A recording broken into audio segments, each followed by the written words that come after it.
Do you find that interacting with other people is the biggest challenge that you face in your day-to-day? Or are you skillful in being able to create and maintain healthy relationships?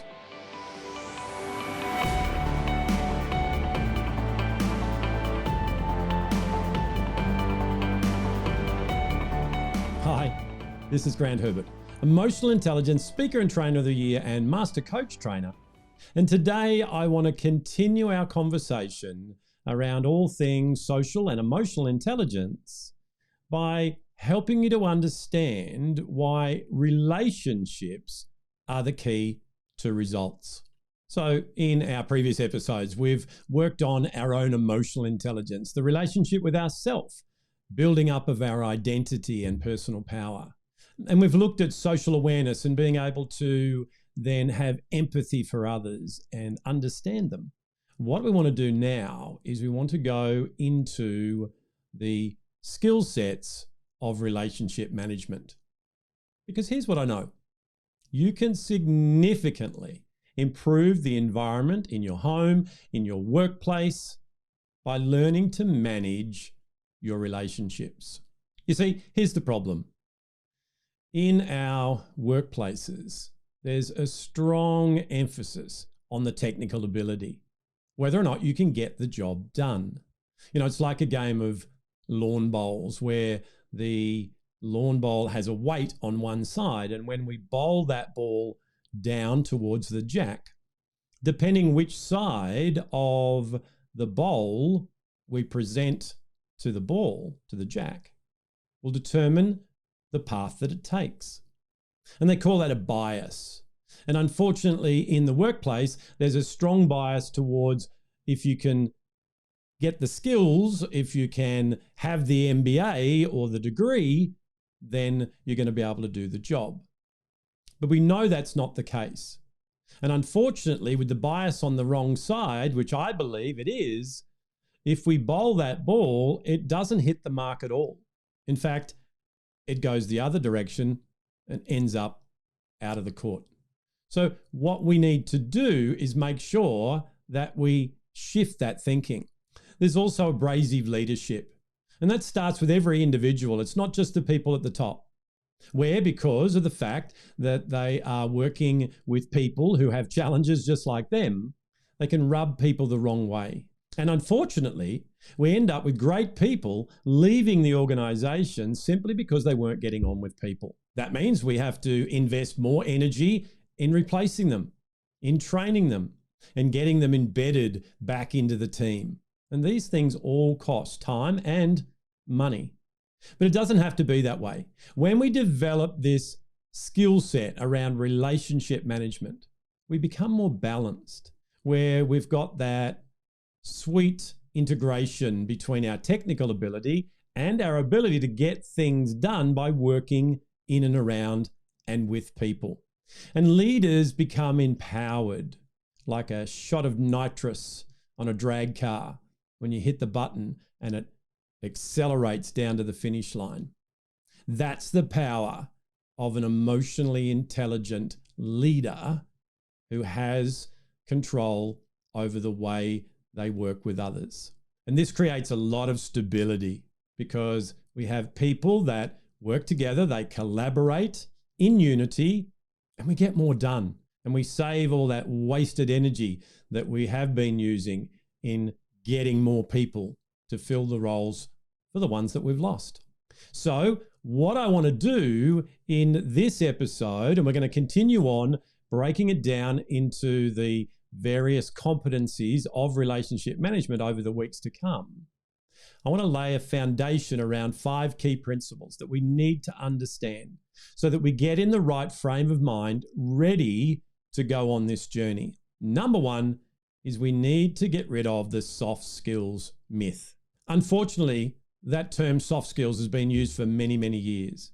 And it gives a connotation that these are the warm and fuzzy skills, like a cuddly bunny and a pussycat cuddling up together in an image. It makes you feel good. And it therefore has been relegated to a nice to have rather than a must have. Now, unfortunately, most of the challenges in the workplace, in organizations, in communities, in families happen because of the interaction of the people that are in it. So we need to get rid of this myth that this is the warm and fuzzies and it'd be good to have. This needs to be a focus for you, for me, and for every organization on the planet. Building strong relationships and relational skills in their teams. Number 2 is we need to face the reality. A lot of times in my corporate career, I used to just put my head in the sand and go, you know what, I'll just put my head down, I'll do my work, and hopefully all those people challenges will go away. The problem was it never worked that way. In fact, what happened was the more I avoided interacting in those situations, the worse that they got. So what we need to do is get our head out of the sand. We need to look at these challenges head on and go, what do I need to do? In fact, who do I need to become so that I can get on with more people, so that I can do what I can do to be at peace with all people and to work with them so that we get the results that we want. So where is it that you are right now avoiding using those relationship management skills and creating more mutually beneficial relationships in your home, in your workplace, or anywhere in your life? Number 3 is to have an empowering environment. Now, I like to think of it as growing a nice green lawn. Now, by the way, if you were able to see my lawn, it's really green right now because we've had lots and lots of rain and it needs mowing every other day. But if you stick with me here, I'm sure that you'll understand what I'm saying in terms of using this analogy. So when you want to build that perfect lawn, you lay a great foundation. You get rid of all the rubble. You make sure that you put in good soil. Then you plant the seeds and you water it and you fertilize it and you tend to it until it gets to where you want it to go. And that is the environment that you need to be able to get a great lawn. And in fact, it's that same process that we need to use in building great relationships. We need to make sure that it's an environment where they can grow, where it's okay if there's conflict and it's okay if there's mistakes, but people forgive, people move on, people work together. So number 3 is to make sure that you do what you can do to create an environment where people can actually work with you and where it's okay to have a conversation with someone else and go, hey, I think there's some area for us to improve right here.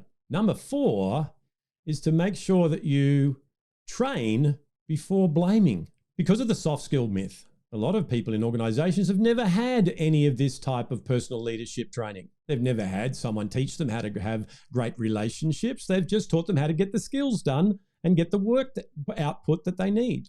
So if you yourself are beating yourself up because you don't have the relationships that you need right now, rather than do that, get some help, get some training, work on the specific skills. And I'm going to help you with that over the coming weeks. I'm going to give you snippets of training over the coming weeks in the individual competencies of relationship management. If you are a team leader in a team, then get someone in like me who can teach this stuff and can make sure that people actually have the skills rather than just having an edict that says, I want everyone to get on with each other. I want you to have great relationships.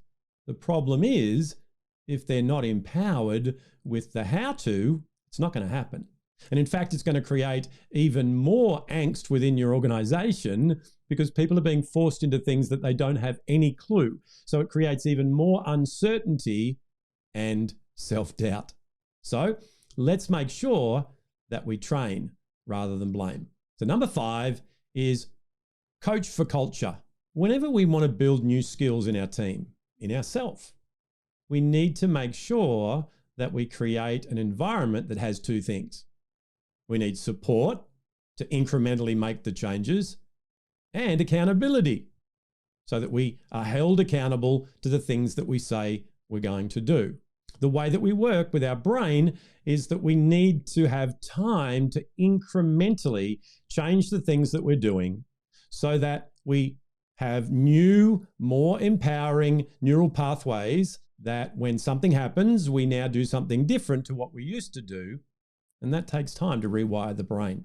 So if you want to make sure for yourself and or for your team and organization that you develop a culture where relationships are key, then you need to have some sort of an internal or external structure that can help you to coach people through this. Everyone comes in at their own level. Some people are great at this. Some people are still working on it. And to be honest, this was my biggest challenge right throughout my corporate career and indeed my military career before that. I was great at what I did. I wasn't all that good at playing well with others. So over the years, I've had to work on that. And I've been able to help many individuals and organizations to do the same thing. So let's make sure that you find a way to not just get the first 4 of these principles, you need to actually embed them and make it a culture. Otherwise, you need to do it again over and over and over every single year. What I find is when there is a culture that is driven by the people, not by you, then you have a greater level of success. Relationships are definitely the key to you getting the results that you want. The interactions that you have with people are vital. I don't care how technology goes, how much we go online and all these things, it's always going to be, in my humble opinion, working with people. And while ever we forget about that, while ever we work on the things rather than the relationships, we're going to continue to have the problems that we're having in the world right now. Well, that's it from me for another week. Join me again next week as we start to unpack the individual competencies of relationship management. Now that we understand what it is and why it's so important, I'm going to step you through key competencies and skills that will help you to grow your relationships. I'll see you then.